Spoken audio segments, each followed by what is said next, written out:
And we are live. Sorry for the delay. It's technical difficulties for YouTube. But this is what happens when we do it live. Oh, snap. We live? We live. How you doing? So what's up, guys? We are on the first official hashtag BR Universe Live podcast, where we talk about the geek stuff, the nerdy stuff, and the awesomeness. So I'm the host today. I'm Joel. Joining me with my co-host is Jamal. gotta wake up. Hey, what's the memo? Hey. And we got two special guests today. So we actually have our admin leader, king of the nerds himself, My all the name way is from Griff. Wales. I'm an idiot. Hello.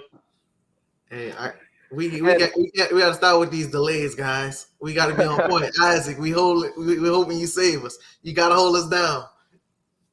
And Go finally, ahead. we have a creative lead. A creative lead, BRC Awesome. action. So yeah, Follow me on Instagram. perfect. So yeah, all of our Instagrams are down below. And basically, Jamal, if you want to get into it, the reason we actually started this podcast is because we wanted to show more of our personality.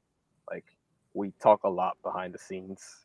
We make a lot of jokes behind the scenes. Yeah. Half of the stuff maybe we shouldn't say behind the scenes, but we just have a lot of opinions about things, and we just like to share them. And we also like to share the stuff that we have planned in the background, right?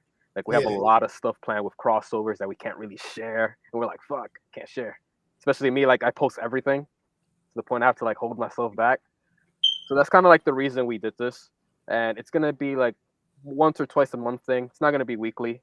We're obviously gonna let you guys know ahead of time, and yeah, if you have any questions about it, you can always DM us on Instagram, and then we can save that questions and answer for the Q&As at the end. Or if you have live Q&As in the chat, you can always put them there as well. Yep.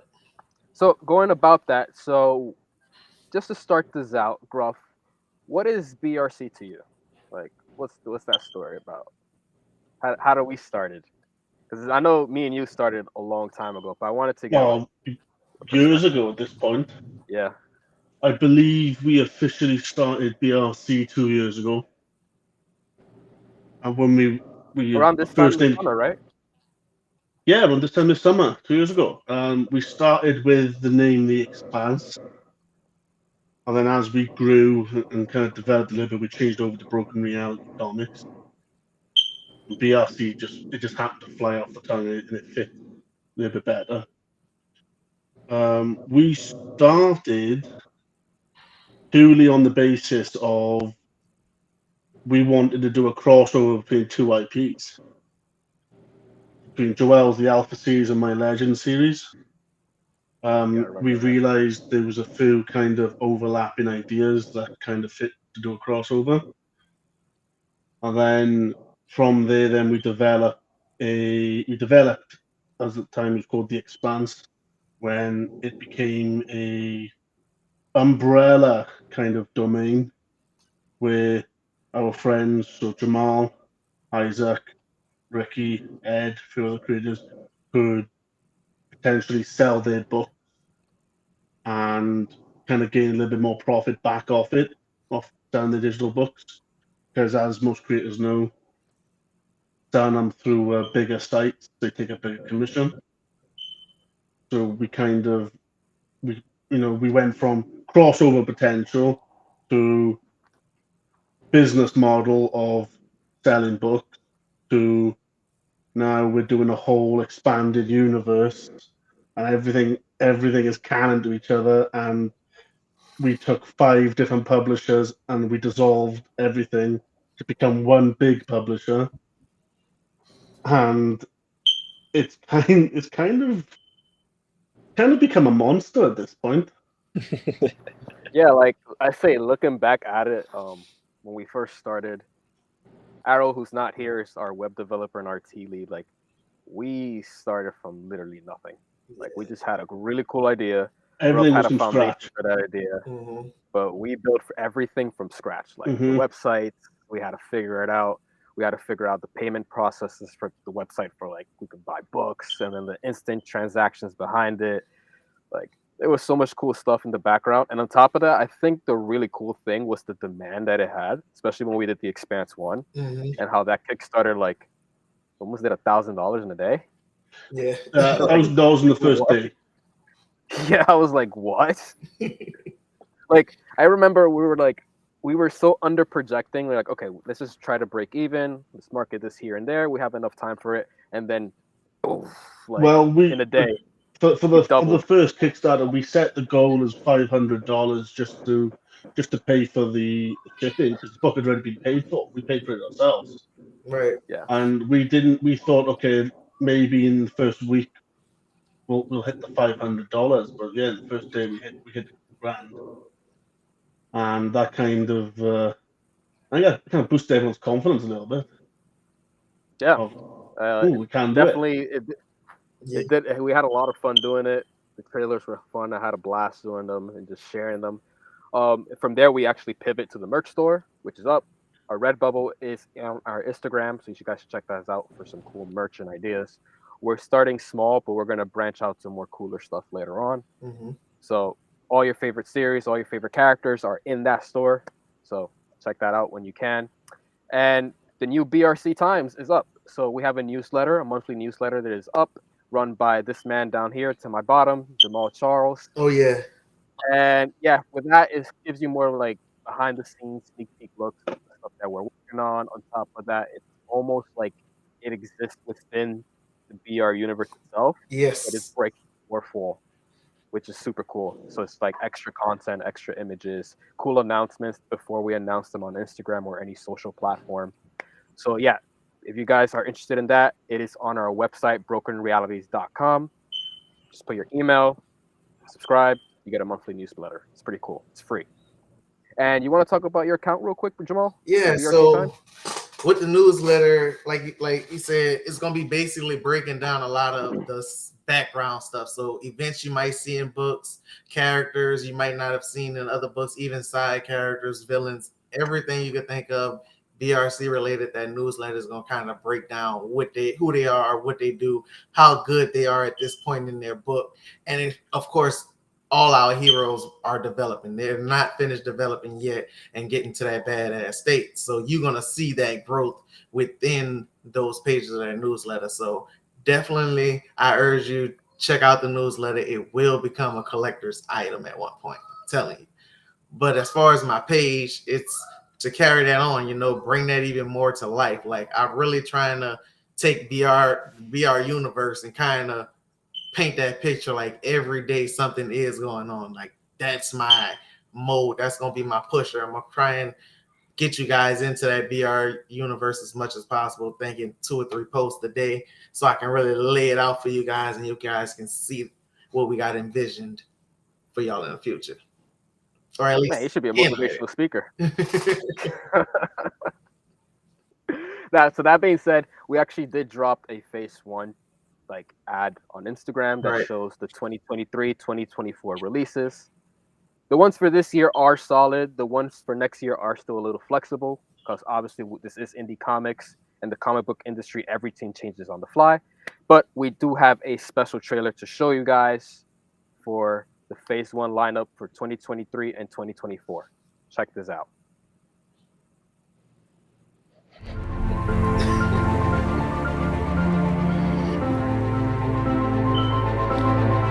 Let's go.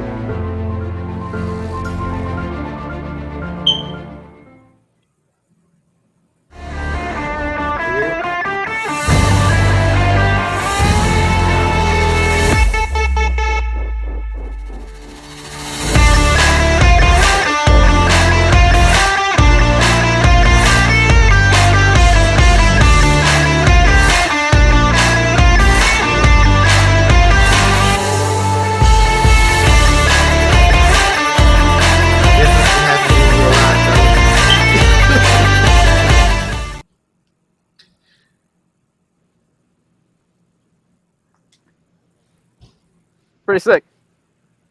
So Isaac, I did enjoy the nothing? music. I did enjoy that. Oh shit! It showed. No, I could see it. Yeah. Jamal couldn't. I don't think Jamal could couldn't see see it. nothing. I ain't see nothing. you're- Didn't hear nothing. I Yeah. was just like, I'm That's here. why down Jamal the was talking. Makes sense.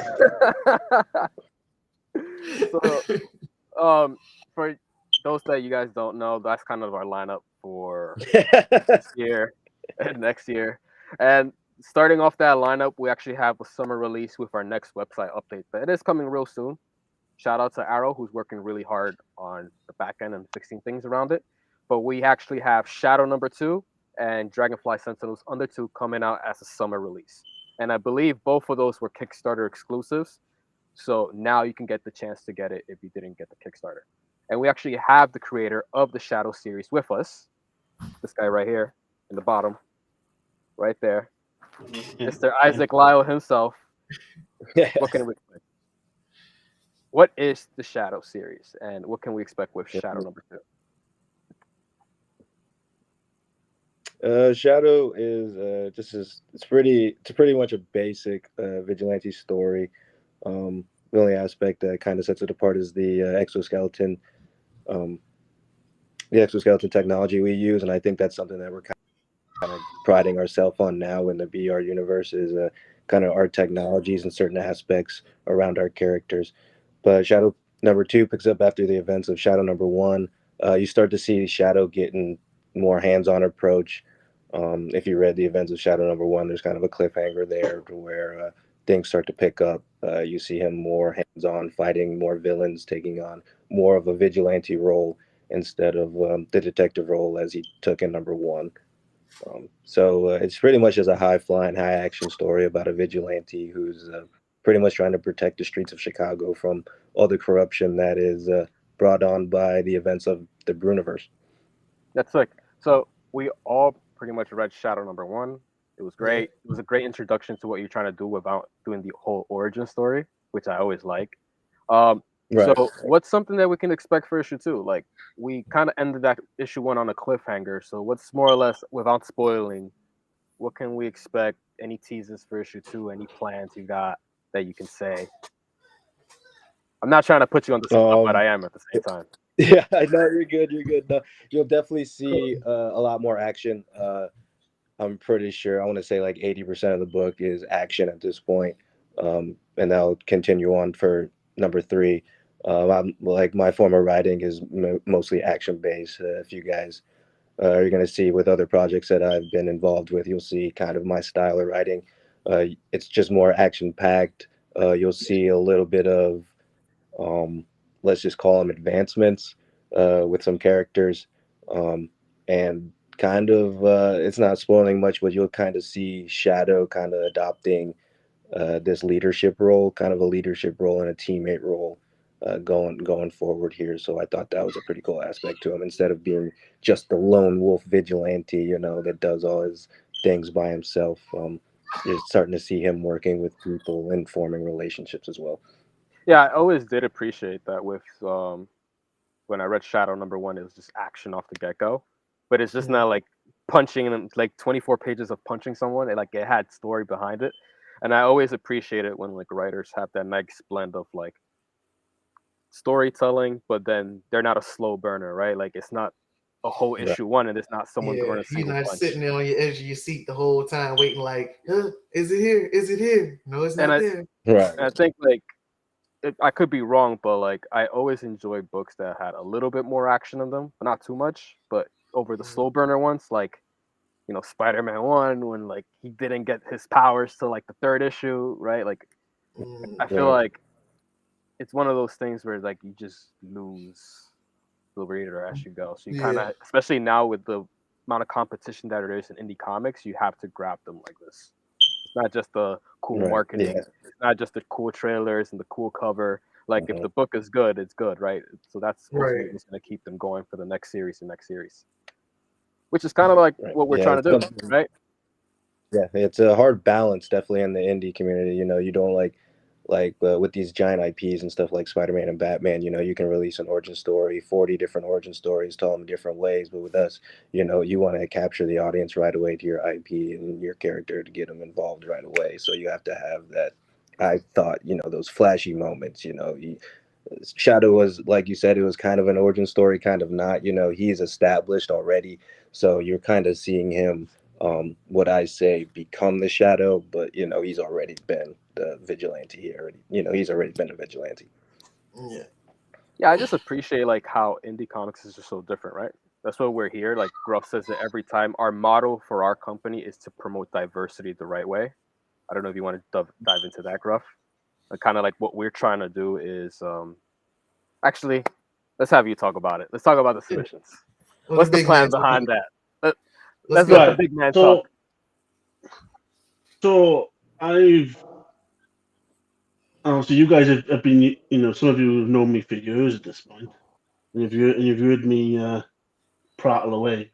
but in my mind is if you aim for quality and the quality and the consistency of your storytelling and of your stories, diversity will follow. Um, Obviously, going to be a bit controversial here, but if you put a book and your book, the entire marketing is about diversity of that book, you've obviously let the quality go. As we have seen in Marvel and in DC and in Image and in Dark Horse, etc., where the quality of their books is severely lacking, especially in Marvel's All New, All Different. We shooting shots already? I don't care. I'll shoot shots any time of the day. I've been shooting shots since I woke up. Okay, I'm just checking. We are 20 minutes in. I'm You surprised we asked me haven't to be here. Right? You knew this was coming. You knew who you No. I was just waiting for it. I'm like, it's only a matter of time before we start. You throwing shouldn't shots. have given me the mic. That's simple. You shouldn't have given me the stage. Huh? I love it. No, that's the whole But point. but that's my whole thing. BRC is aiming for quality of books. We're aiming, none of us have creative writing degrees. We all work full time in different industries. This is a hobby. This is fun. And when creators when they want to tell their story for the fun of it, they actually care about what they're writing. And like I said, when you care about what you're writing, the quality is there, and when you do quality, diversity follows. For example, it's not a surprise that you have a white writer and their main character is white. That's not crazy and far fetched. It's the same thing with with any culture and diversity of Jamal's characters. Jamal's characters are black. Like it just makes sense. Yeah, I know the story. That's why I can tell it. Exactly. That's what you're familiar with. So We all he's tell the not stories from our own perspectives.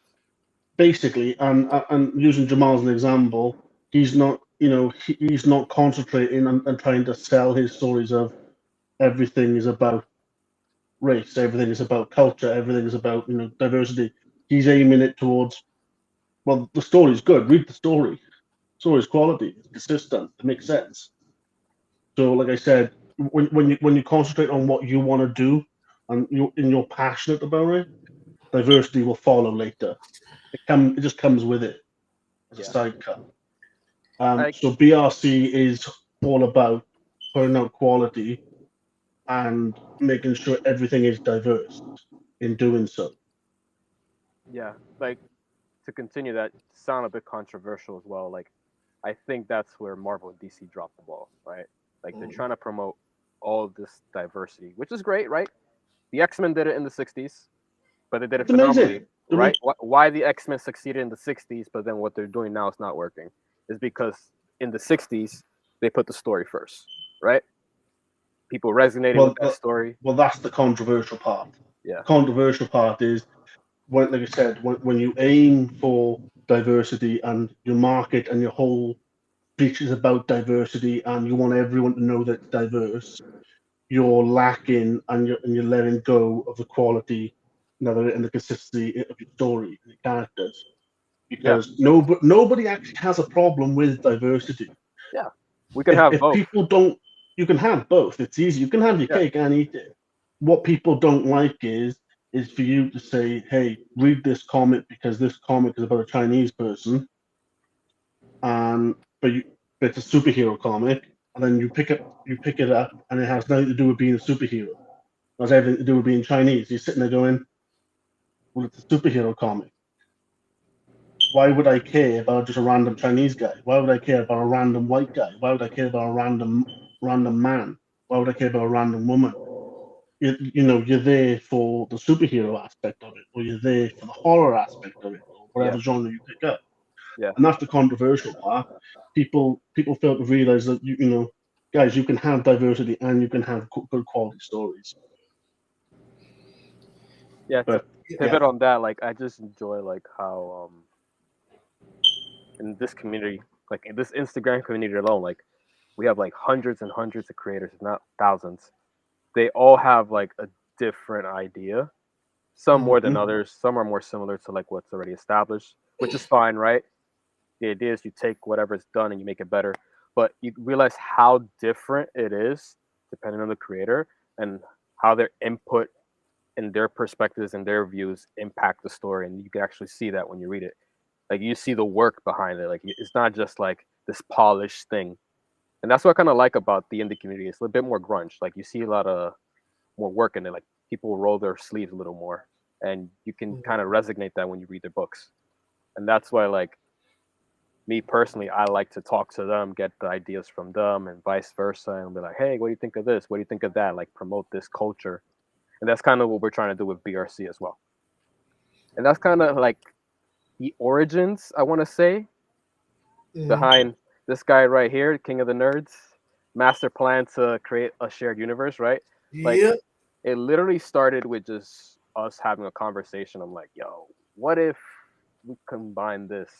And That'd be so cool. that wasn't even the first conversation I'd had with someone.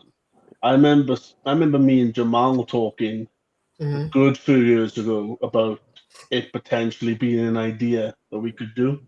Yeah, But then we kind of concentrated on networking a little bit, and we kind Yeah. of let that idea go, and then that idea picked back up then when Joel and I started talking about it. Um, and then, like I say, it became a monster because it went from just a random kind of crossover kind of between two IPs Yeah. to, well, let's make a website so all our friends can sell their books off on our website and actually make a bit of money back, yeah, to let's now make this giant shared universe. And we've now taken another step where we're about to say we've got an indie multiverse coming on the horizon. yeah. Like I still remember that interaction. That you were trying to like almost sales pitch it, and I'm like, bro, I'm in. Yeah. Like, and I remember like he had like 5 words on his mouth, and I'm like, I'm in. Yeah, I'm like, when he came to me with the saying that, I was just sitting there, I'm like, bro, we've been talking about this. We've Like been I'm doing in. it. I'm in. Let's I've been go. with this. And fast forward, right? Like fuck, let's talk about the BRU, right? That's what everyone's here for. Yep, let's get to So, it. Gruff, the Expanse one happened. We explained the origins Oh of shit. the BRU. What is the BR universe? It's not just a cool hashtag I came up Let's go. Very cool hashtag that we come up with. The BRU is an amalgamation of 5 different publishers having a universe to themselves, and us saying, well, why don't we actually just merge it all together and have one consistent universe? Because we said we've all been doing this a few years, and the one thing we've learned is people have similar ideas and they come to different conclusions, but they have similar ideas and things look similar and things sound similar. And we sat down and we said, well, why don't we make these two things, the same thing? And we started stitching together a few small IPs. So we started stitching together the Legends IP and the Alpha IP with Joel. And then we figured out then we had the Super Dragonfly Sentinels and the Shadow IP, which, spoilers, has mecha bug suits in it. And we were like, well, let's stitch that together. And then in later down the line, planned for the Legends IP, I had these giant primordial gods.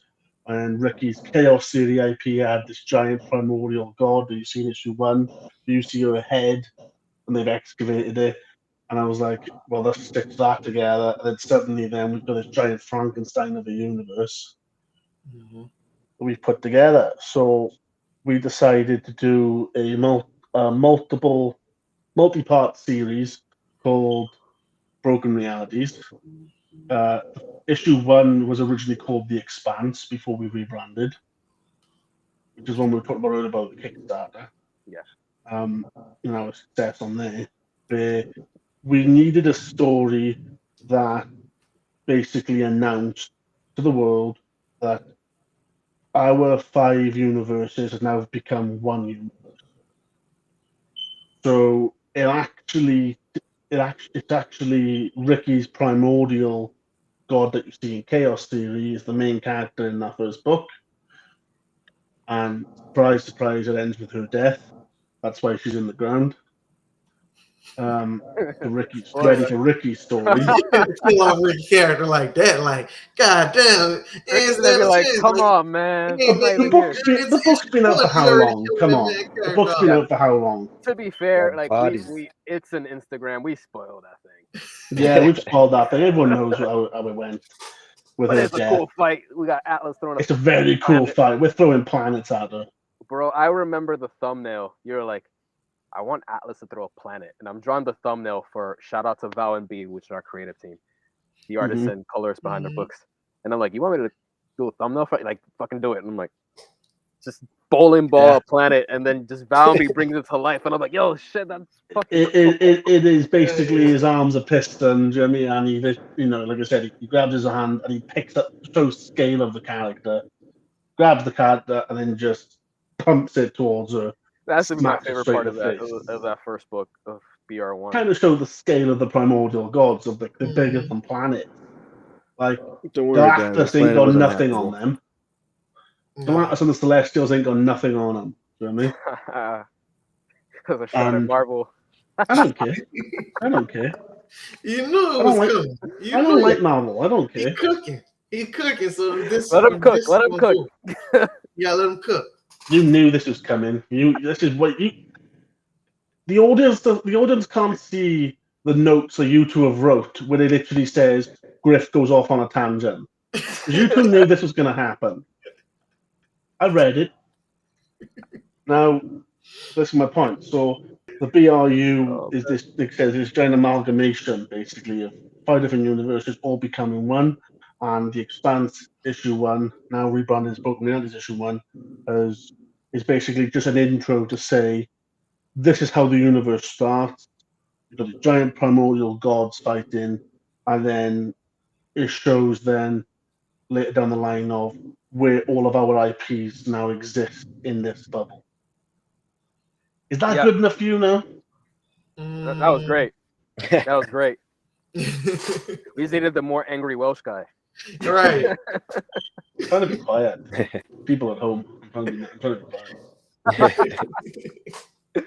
No, but yeah. Yeah, to touch on that, yeah, it was like a Frankenstein of a project at first, and then like us sitting down and creating the universe and piecing everything together, everything fits so seamlessly. It felt like so it was really fun to create this universe. Isaac, you want to tell how many pages our lore guide is? Oh, That's so much of a now piece that I mean, hang on. For context, this thing isn't even finished yet. And we had to. Now that we have the multiverse idea, like we're taking it down. So it's multiple documents now instead of pages. But yeah. And then you hear Gruff in the background. You all need to read this shit because y'all gotta know it. You'll all see it when it's all. I mean, it makes sense if we're sharing the universe. Well, hang on now. And to answer Joel's question, Isaac, right? That original document that wasn't even finished, how many pages was that before we split it? Well, I don't even have the number. If I remember correctly, it was something like 58 pages. 50 something pages long. And that wasn't even finished. Right. Yeah. Before and now we've split it into 4 different documents. Just for context, before we split it. That's just words, by the way. It's no images. Words. No images. And then just all information. Just that count was before Chronic Rangers joined the Bruniverse as well. So that you gotta add another probably 10 pages just to work out the lore, and then making sure that their lore is adjusted to where it fits in with our universe. And it's a lot of work, but that's the fun part of our job. We're coming up with this. We get to play God, we get to create these beings and other species, and really have fun with it. Yeah, like that's the fun part, where we can sit down, and this is where I'm gonna throw my shot at Marvel. Gruff and I talked about this in private all the time. we sit down, right? I live in New York. Isaac lives in Florida. Jamal lives in New Orleans. Gruff lives in Wales, across the pond in Europe. and we all somehow talk this out, figure out a cohesive, coherent universe that doesn't have much plot holes in it. And the ones that we had on our previous issues, we figure out ways to revamp it, right? Cover it I up figured out ways. to make it sense, right? I See, figured out ways. we ain't giving No, credit, no. bro. Guys, this We is gotta not take even credit this is there. not even a full-time job. Yet there's people, Marvel, who sit in a DC, cubicle in Image, DC. Nintendo, Amazon, Dark Horse, Batman, Look, we can get to Blue them later, Studios. okay? We can get to them later. gaming Listen. companies, EA Sports, everything. But But yeah, they sit in the same office, right? They're probably like a hallway apart, and somehow a book. Fuck it, let's use the same example. A book in the same series, just written by different writers, but it's the next issue, right? Let's say it's issue 4, and then it's issue 5 of whatever book from whatever company, and somehow the logic makes no sense. It's like they haven't even read the previous book. Now, Yeah. you guys, they're paid. That's their job, right? We do this for fun. Like, it's an expensive hobby. Like, we just turned it into a business because we were like, let's help out our friends in the community. they're still an expensive hobby, yes. Very expensive. But let's be honest, it started off in this expensive hobby that we all love, and then we just branched that out just to give back to the community because we had. I had Amazon ripping me off for my sales. Like, I was Me making too. 50, 60 units, Same. 70 units, 80 units for Alpha Series, and I was getting pennies back, right? So I was like, nah, I'm gonna figure this how to do this on my own. And this is what we have, and like we want to give that away because like we want to help out the community to not get ripped off for your own money, right? Yeah, simple. But I know as you that. wanted to jump into that tangent about the writers, Gruff. So the floor is Like yours. if you did it all the work, shit. All they're doing is putting the paper on it. Yeah. Or sometimes not even that. Sometimes it's just them shipping it. And the goal, like, don't get me wrong, the goal is not to take down Amazon because it's a multi-billion-dollar company, No. right? Our goal is just to create an alternative. Mm-hmm. That's pretty much it. Exactly. Simple. It's an alternative to Indie Planet and to Comixology, which is now Amazon, and a few other things. Where Jamal is right. The creator puts all of the work in. They pay, or they either draw it themselves or they pay to have it drawn. They do all their own marketing. Jeremy, it is not, in my mind, it is not fair for, and I understand they're a business, but I don't see it's fair for Amazon to take 70-80% of each sale, especially from a digital sale. Exactly. But it costs them damn nothing. Right? How do we know this? Because guys, we've got our own overheads, and our digital store costs us nothing. The commission we take off each sale covers our expenses, no problem. Right? It is ridiculous for somebody else to take 70-80% of your profit for a digital damn book. And do another damn thing. That they're robbing you in daylight. They're robbing you in broad daylight, simple as. Right? Like I said, and the Joe said, we're not looking to take down anyone. We're just looking to put an alternative out there to say maybe this will help you out. Because it's helped all of us out. Yeah. It's the only reason we did it, was to help ourselves. So we might as well share that with everyone else. We went through the headaches, the trials and errors, and we found out the perfect formula, how everything works. And now we're figuring out how to do our own physicals. Yeah. Which is so cool because we I ain't know we was letting that secret out the bag. It wasn't in the script, bro. Off script. Anarchy.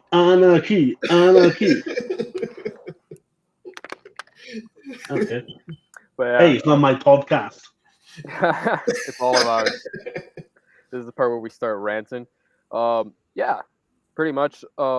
Which, just to bring it back, that's why we made Broken Realities 1, to explain how all of our series make sense, right? Mm-hmm. They were all kind of like in different dimensions. Aside from Minds and Gruffs, we crossed over before that. But we just, from there, the universe became into 3 different fragments. We started explaining more of like the multiverse stuff, and then our goal now is to what exactly? Ooh. take Bro. over the One of world. the- World domination. World domination. I like that. Yes. Our goal now is to keep building the BR universe, because BRUNIVERSE really worked out really well in our favor there when we called it BR, the tagline BR Universe. We're going to keep building that shared universe with our 5 IPs. So I say our 5. One of our founders, Ricky, isn't here today. He's the guy who does the Manhunter series and Chaos series. Excuse me. So it's our 5 main IPs: the Chronic Rangers from the Ethos Comic Group, and the Emerald Coyote series from our friend Ed, which is tied into the Alpha series. That is our shared universe. There's 7 different IPs there, and we're just building upon that. The next step, which is why Isaac's already been put into place, running all the creative stuff and make sure everything's organized, is we are starting to do a true indie multiverse canonically in BRC, which will consist of multiple, in some universes there'll be one creator, in another universe there'll be multiple creators, for example, and every universe will be unique. There's no 52 versions of one character like how DC or Marvel do it. Yeah. There's everything is unique. There's only one alpha. There's only one shadow. So in my mind, this is where I play puppeteer to everyone. Is if Isaac wants to make a new shadow and it looks different, Isaac is forced in a creative way to write out a new character that's the new shadow, or looks like the new shadow, or has a different kind of armor set, or is a woman, or the mantle is passed down. It forces the creators to actually think about what they're doing, because in my mind it's just lazy to say, hey look, here's Superman. Hey look, here's Superman landed in Russia. That's great. Superman lands in Russia. This is where I'm coming with the quality stuff, man. We need a No, wait, counter. This is great. Wait. This is my point, right? Superman, Clark Kent, lands in America, blah, blah, blah, becomes Superman. Superman, Red Sun, lands in Russia, becomes, the supreme ruler of Russia or whatever in the Red Sun comic. Now, what I don't understand is, if that's what happens, why is every other character also Russian? Work that one out.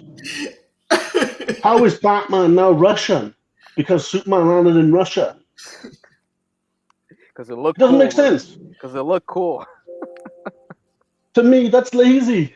To me, that would have been so much better if Batman Bruce Wayne was Batman Bruce Wayne in America, and it was, now we're gonna fight the Cold War. Superman. That would have been a lot more interesting.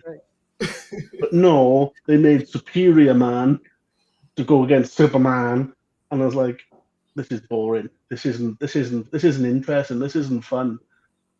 They do it all the damn time, and to me, that isn't creative writing. So BRC moving forward, indie multiverse, every universe is different. No doubles.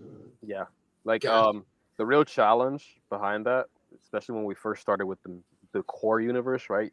The BRUNIVERSE, as Isaac likes to call it, was just figuring out how everything overlaps, right? Like, let's take the races for example.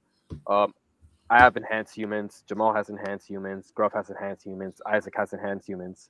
We were like, all right, we all have enhanced humans. Right. They all have slightly different names, but they all practically do the same shit. So we were like, okay, let's figure this out. Let's come up with a name. I don't know if it was Isaac or Gruff who came up with Adaptables. Me. There you go. That's your credit. And we just came up with. Then I had a tier list for my Adaptables, my enhanced humans, right? Mm-hmm. And then we came up with other tiers that explains how Jamal's and Gruff's have magic, mine have enhanced strength, and Isaac's has enhanced strength as well. So it's cool how we just all took different ideas that kind of overlap. We sat down. We don't have a creative writing degree. It's like the 5th time we threw a shot at it. And No, we figured out how things work, right? I ain't say nothing. Yeah, we're not. I'll say it for Jamal. People with creative writing degrees aren't creative people.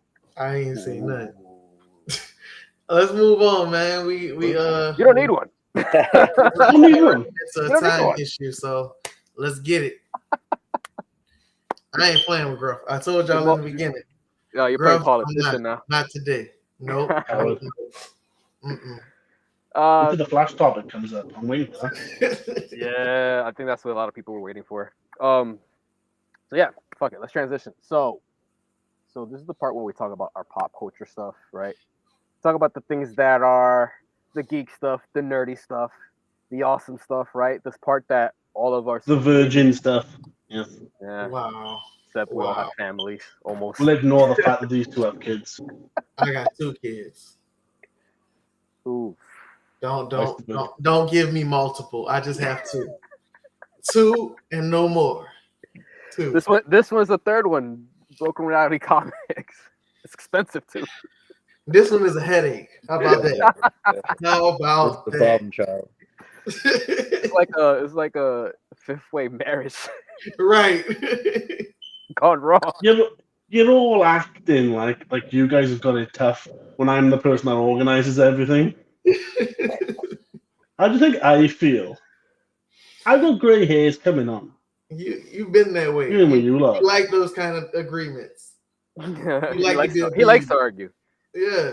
We're about to argue now.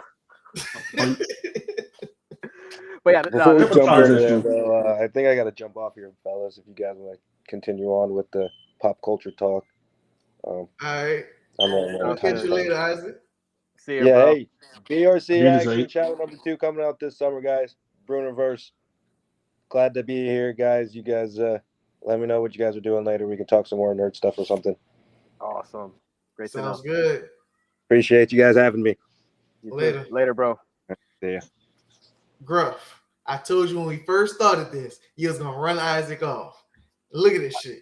Isaac ran off. Look at what happened. Jamal predicted it.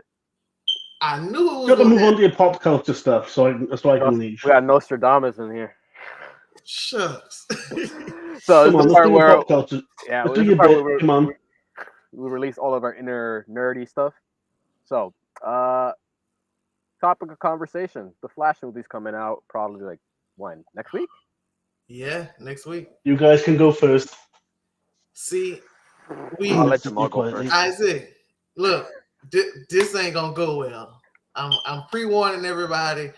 He's sitting back over there like everything's fine. He's already gearing up to disagree with everything I'm about to say, but I do believe this might be the first DC movie in a long time that I've actually enjoyed. Like, I feel like it might be it. Like, I like the trailer. I like the cameos and stuff. I like some of the build up around it. Some of the stuff they're still trying to figure out. I understand that in the background, but I like the direction that this is going in, and I feel like this might be the change that they actually needed. Go ahead.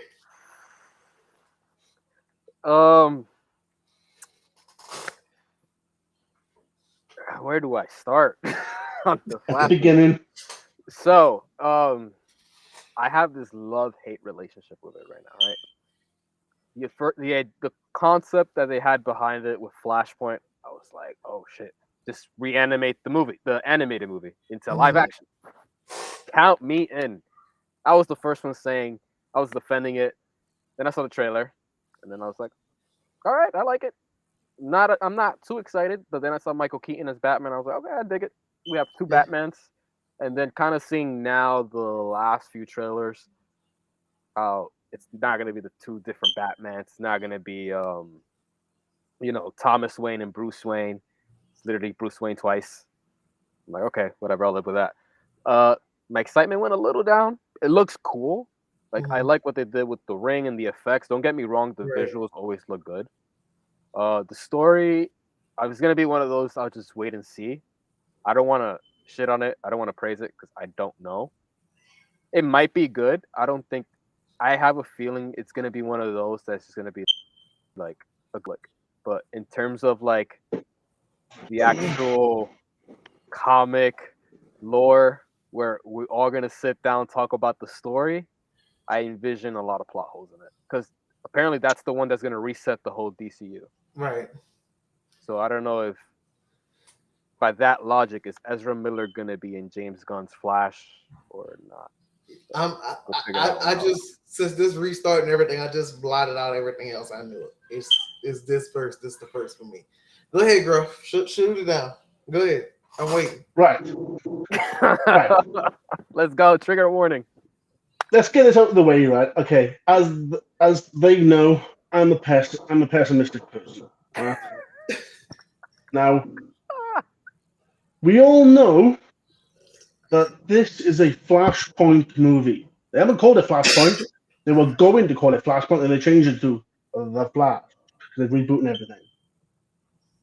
He goes back in time to save his mother and changes the timeline. It's a Flashpoint movie. Right? The problem I have with that is Joel is right. Take the animated movie Flashpoint Paradox, which was an adapted version of the comic Flashpoint, and just make it live action, scene for scene. You're just going to adapt it scene for scene, right? Because even though in the animated movie they changed certain aspects of it, where Thomas Wayne doesn't stab Reverse Flash with the sword, he shoots him in the head. Little minute changes. Right. It still has the overall tone of Flashpoint, of what Flashpoint is. Okay. Now, the DCEU, or whatever they want to call it, the live-action movies for DC after Man of Steel onwards up until now, haven't been very good. We all know this. Now, personally, I liked Man of Steel. I thought Man of Steel was pretty good. Same. I enjoyed the first Wonder Woman movie. Second one was garbage, and I enjoyed Aquaman. I thought that was pretty good for what it They was. all was mid to me. The rest of them, crap. A lot of crap. Suicide Squad, crap. Scared them all Woman off. 2, crap. I don't care. Shazam movie's crap. Black Adam movie tried his hardest, but it wasn't the best. And a few others, etc. Now, if you're going to make a movie about Flashpoint, because that's what it is, that Flashpoint. That's the problem I have. So when you see the trailers, and it's quite clearly and obviously Flashpoint, yeah, but there's going to be some sort of dark Flash. So there's no, the toys have indicated some sort of dark Flash. It's not going to be Reverse Flash, or it's not even going to be Zoom, which would have been fine because Zoom in the comics looks like Reverse Flash, so the eyes are different, costumes the same, but what they're really concentrating on is Michael Keaton's Batman, and they're gonna basically let Michael Keaton as Batman try and carry the movie. That's the only reason Michael Keaton as Batman is there. He's there to carry the movie. Yeah. Because Ezra Miller hasn't had a lot of good publicity lately in the last year, 2 years. So Michael Keaton's Batman, it's a nostalgia film. That's the problem I have with it. And the movie may be great. It's great marketing. I don't have hopes for it. It's great marketing, fantastic marketing. Like I said, the movie may be actually decent. But looking at DC's track record, I have no faith in it. So leading into it's balls to the wall, who cares? Because it's a movie that's supposed to reset everything. And I'm sorry, it's quite simple. Just cancel the damn movie and just start from scratch. So leading into that, right? There's been a lot of both sides of the equation. James Gunn gets rid of Henry Cavill as Superman. He says he wants a clean slate. The Flash movie is going to be the last DC EU movie. I think that's what it's called. And it's going to give way to James Gunn Reset a Universe. He launched these titles. No, what's your take on that? See, no, this is what people fail to understand, right? He says he wants a clean slate, but he actually isn't going for a clean slate. Because I'm pretty sure he's going to hire all the same actors, right, for certain things. Like his wife is in some of the movies now, and the woman who plays Amanda Waller, she's gonna have a whole damn series. Viola Davis or whatever her name is. I'm not entirely sure what her name is. So you're not really going for a clean slate. You're going for a clean slate that fits for your terms. Obviously, he didn't. He obviously doesn't like Henry Cavill as Superman. That's fine. You can happily say it. If you don't want something, say it.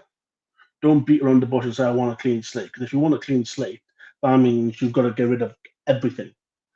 All of the old supporting characters, all of the main characters, all of the writers, all of the directors. Get rid of everything.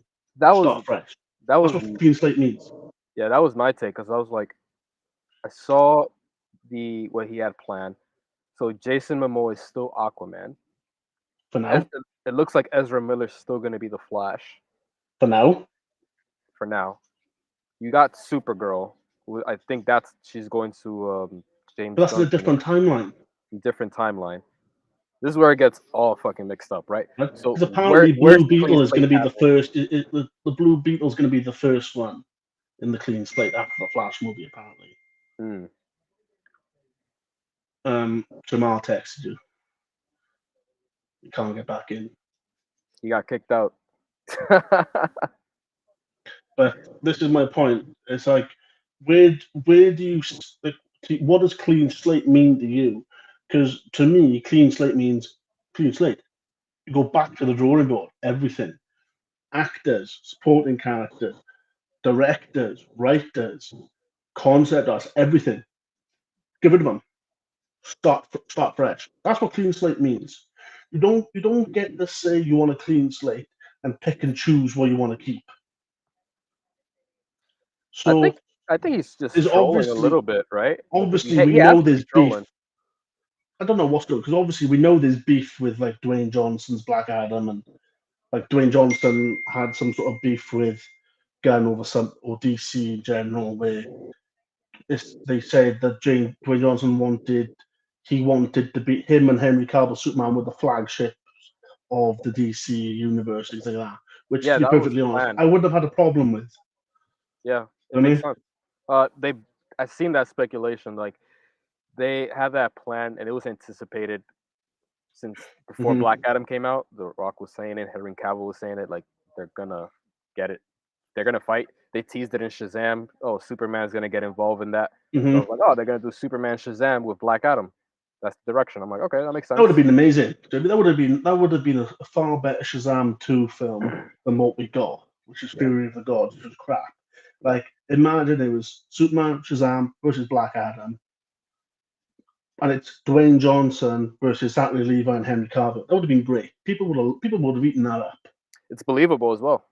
Like, yeah, that Superman in that universe, he's so overpowered. Like, it's very few, aside from Darkseid, enemies that can probably take him down, right? Well, yeah, we're gonna save that for a different video though, because I'm not gonna get into Zack Snyder. So I'm not getting into that today. I got stuff to do. So, yay or nay? Do you have hope for the James Gunn DC Universe or no? No. I guess that growth approval? Nah. No. Why would it? I'm sorry, right? But why are the Authority getting a movie? Who cares about the Authority? Right? I'm sorry. Anyone who says they care about the Authority are part of a minority group. Nobody cares about the Authority. It's a wasted Justice League rip-off group. Midnight is Batman. Apollo is Superman. That's what it is. Yeah. And then a DC Lanterns series where they're like a buddy cop thing where the detectives. With I'm like, they're doing both Hal and John, I think. Yeah, but apparently they're detectives on Earth. Oh no. Well, whether that speculation is true or not, I don't know. Not in space. But, like, they're space cops. We could make it a buddy cop movie, but put it in space. Yeah, that would be great. They're supposed to be flying through spaceships and destroying, armadas. They're not supposed to be doing true detective crime. That's a Batman series. That's the whole point of Batman. He's a detective. So, an Amanda Waller series, who cares? It's just going to be a really shitty blacklist, probably, Yeah.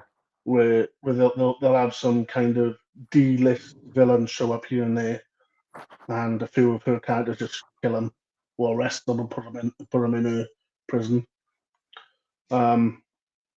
Swamp Thing. I like Swamp Thing as a character. I don't think he holds his own as a series. He needs CW did a someone else. series for Swamp Thing, and it looked fantastic, but it's a character that can't hold its own. Yeah. Swamp Thing is good in the Justice League Dark setting. Yeah. Do a Justice League Dark movie, then you put Swamp Thing in, and then you've got your Hulk kind of character. Like with Constantine, because the show Constantine did pretty good for a bit until It did for a little bit, and then CW picked up with the Arrowverse stuff, and then they brought it back a little bit, and they tied in with Lucifer, and it was great. Yeah. But this is the problems I have with things where they just. And I don't think like Blue Beetle. I like Blue Beetle as a character, Same. but I'm not I excited think about the neither am I. movie. I'm looking at the Scarab, and to me, I think they went the wrong direction with the Scarab. Personally, I think they went too far with the electric motif. Yeah. Like, do Iron Man's Infinity War where it's the nanotech? Because that's what Blue Beetle is. It's nanotech. I think the electric motif is too much, and I feel like Blue Beetle, or in the comics, Blue Beetle works fantastic in the comics and in the animated series, Batman Brave and the Bold. He And Young bounces Justice. off, and the Young Justice. Yeah, he was But what I'm great. saying, what my point is, Young Justice aside, is Blue Beetle bounces off really, really well with Booster Gold. Yeah. And they play it in the comics and in some of the animated series, and it really does work. It's blue and gold, and at one point in DC, they made like a new character called Gold Beetle in the future. And it's got the motif of both of them, so like it does. Blue and gold really does play. So I feel like they should have done a series where it's Blue Beetle and Booster Gold. You know what I mean? It shouldn't have been Blue Beetle by like himself just in a Blue movie. Beetle by himself. Like, I'm sorry, but like DC, you have to understand you're not as popular as Marvel. Yeah. You were not Spider-Man. You were I think not that Hulk. You were not Iron Man. You can't really hold your own. You were not Wolverine. You're Blue Beetle. There's been 3 versions of Blue Beetle, and I can guarantee you not everyone can name more than one. I only know Hyman Reyes and the original one. There you go. That's the only 2 I know. And it was Ted. It was Ted Cord before him, Yeah. and there was another guy before him, and I can't even remember his name. I think that they're just trying to play catch up with Marvel. So like you even see it doesn't look DC anymore. It looks Marvel. It's very bright, No, but colorful, it's that's joyful. James Gunn for you. That is. And I'm like, that looks like Marvel to me. But this is my point of stop trying to copy Marvel. Do your own thing. Yeah. But people are afraid to do their own thing, and it turns out even Marvel and DC are afraid to do their own thing. I'm thinking, what's the point? One thing on a brighter note, I don't know if you share the same opinion, but Spider-Man 2 on the PS5, right? Mhm. It's its own universe. It has its own story. It looks like Harry Osborn is going to be Venom. What's your take on that? I don't necessarily have a problem with it because they did do it for. I think they did it a little bit in like some of the animated series. Yeah. Like Ultimate Spider-Man did it, where he got the symbiote multiple times. At one point, he's Venom. At another point, he becomes anti-Venom, and there's whole different things. So I'm not entirely sure because Venom realistically isn't the human. Venom's the symbiote. Yeah. So it does. Multiple people in the comics have had the symbiote. It doesn't have to be Eddie Brock or Flash Thompson. Matt Gargan's Scorpion had him for a while. Yeah. To me, multiple people have had the Venom symbiote on them. At one point, even Deadpool had it. I remember that one. So Venom is the symbiote. So I'm not really fussed, to be honest. If they say Harry Osborn is Venom. I think I give them props because I really enjoyed the first one, the game. The story is pretty good. I do give them props for not making Eddie Brock. Eddie Brock is my favorite Venom, that version. I do give him props for like pivoting into a different idea. Hell, even I heard this crazy fan theory where like Peter Parker's gonna full on go Venom. And I'm like, I would, and then Miles fights him. I'm like, I would enjoy that actually. Just Well, symbiote consume him. my whole thing with it saying I don't mind other people having the symbiote because Venom is the symbiote, not the person. Yeah. I do appreciate it though that in the comics, for example, Venom looks different depending who's wearing him. Yeah. That I do appreciate because when Flash Thompson wears him, he becomes Agent Venom, and it's the sleek, armored design. Yeah. And then when Eddie Brock wears him, it's the big hulking Venom. When Matt Gargan wears him, it's a little bit sleeker, and the spider changes a little bit. Yeah. So I don't mind that. But obviously, if they just say it's a normal stereotype Venom and they make it Harry Osborn, then there's kind of who cares. Yeah. I think that's where probably the studio was like, we're gonna do. You can have fun with your story, but we're just gonna stop you there. We're gonna have the same thing Because for many if years. they were clever with it, they would have gone for a more goblin-looking Venom. God damn, you're giving them ideas now. Again, it's crazy how the fans have better ideas than most of the people who come up with this professionally. that will, because Norman Osborn is still alive in that universe. So, yeah, Well, sick. Give it to Norman Osborn. Yeah, like I said, you can give it to Harry if you want. I don't really care. But it's a Venom, and you give it a slight Goblin maybe a King Goblin motif from the Ultimate series, the Ultimate Universe, and just make it look unique, like a unique version of Venom. Give him a tail, give him big hulking arms, hooved legs. I don't care. Just make it look like a goblin, like a giant ogre goblin kind of vibe. It's kind of like like Ultimate Spider-Man when Norman literally giant goblin. Yeah. Instead of the comics did it. The comics did it when Green Goblin got the Carnage symbiote and became the Red Goblin. It's like, just take that, paint it black. Boom. Game. New. You got an idea for another 5 It's already more years. been done. Take it, paint it black. It's one of those things. Paint it black. Done. Yeah, it's like one of those things. I think McFarlane said it best. Like, all the geniuses in this industry, or like any industry in general, they just take an idea that already exists and then just pivot into something that for some reason a giant corporation can't think of. And this is my point. Right? Like Marvel have made some of the best ideas, and DC, they've done some of the best ideas they ever could have done, right? And they wasted them, right? Colossal Juggernaut, where Colossus gets the powers of Juggernaut, right?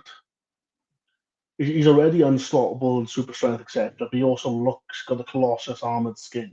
Looked fantastic, right? Dormammu possessing Ego, the living planet. That could have been Marvel's new Galactus. Because Galactus canonically is dead in 616 at the moment. Yeah. So that could have been the brand new Galactus. It's Dormammu with the power of an abstract. And Dormammu's already abstract level anyway. So it's two abstracts. Like, he could have been the next Infinity War level event where the entire universe got to take on Dormammu. 5 issues, wasted it, gone. Like, DC are now doing it, where they've given Nightwing superpowers. They actually look pretty good. How long is it going to last? Was it Super Wing? That's his name? Yeah, something like that. Like, as a joke or whatever. Is it the Krypton gimmick, or is it? I haven't read it. I think it's the Krypton gimmick. Oh. But the suit looks good. It kind of suits his narrative. But how long is it going to last? Wonder Woman's got the powers of Shazam.